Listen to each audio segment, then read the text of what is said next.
Salut à tous et à toutes, c'est Bruno M de Paname.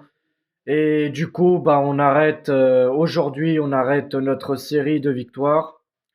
Bon, on reste toujours invaincu, mais on fait un match nul à domicile face à l'AS Monaco. En première mi-temps, on était mené 1-0. Cette première mi-temps a été compliquée.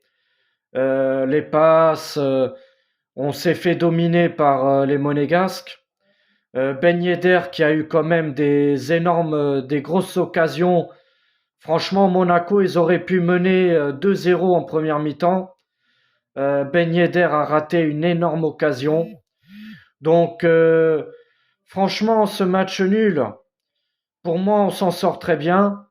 Parce qu'après cette première mi-temps où ça a été très compliqué pour nous, bon, on s'est pris qu'un seul but. C'était un but contre son camp de Verretou.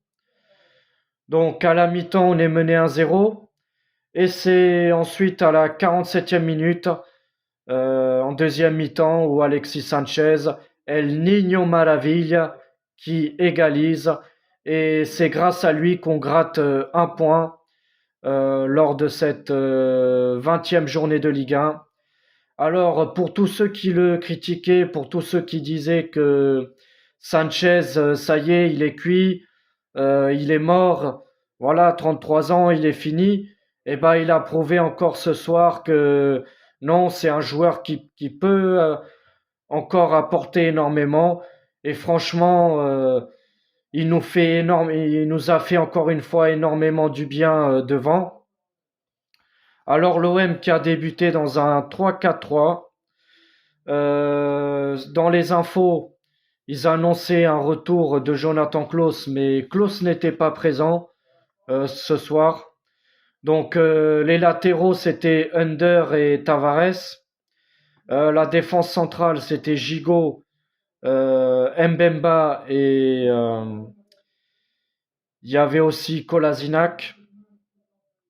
Balerdi, il a fait son entrée vers la fin de la première mi-temps, si ma mémoire est bonne.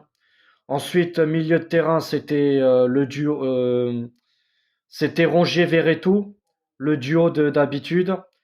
Et en attaque, c'était Malinowski à gauche, Sanchez avant-centre et Guendouzi à droite. Donc la deuxième mi-temps, on peut dire que ça a été beaucoup mieux. L'OM s'est créé plus d'occasions.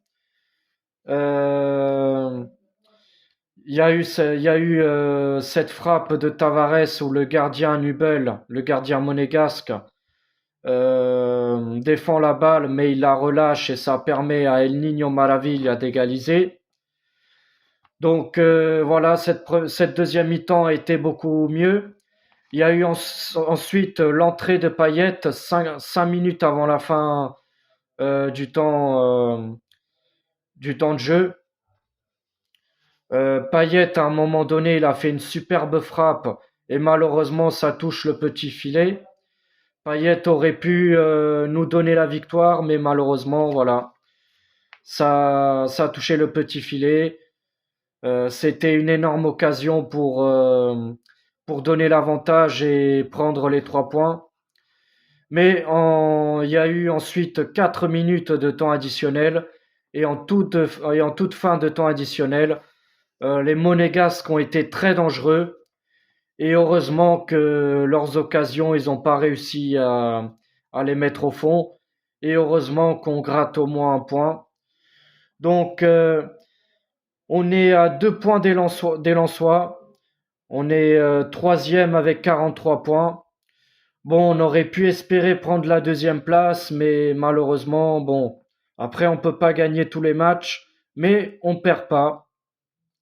Pour l'instant, on reste avec 3 défaites seulement jusqu'à maintenant en Ligue 1. Donc voilà, c'est un très bon bilan. Bravo à nos joueurs, bravo à Igor Tudor, franchement qui fait du très bon boulot avec l'équipe. Euh, les Monégasques sont à 5 points de nous, donc ça va, il y a quand même de l'écart. Et est à 6 points, 6 points de nous. Rennes qui sont 5e. Donc voilà, c'est pas plus mal qu'on finisse sur un match nul. De toute façon, pour la deuxième place, c'est toujours possible. Il suffit d'un mauvais pas des Lensois pour tout relancer. Si les Lensois, enfin, si les Lensois ils perdent leur prochain match et que nous on le gagne, eh ben, on peut leur passer devant. En tout cas, bah, moi je dis c'est mieux de gratter un point que de perdre le match. En tout cas, bah, bravo à El Niño Maravilla d'avoir égalisé et de permettre à notre équipe de prendre un point. Allez, passez tous une bonne soirée et allez l'OM, quoi qu'il arrive.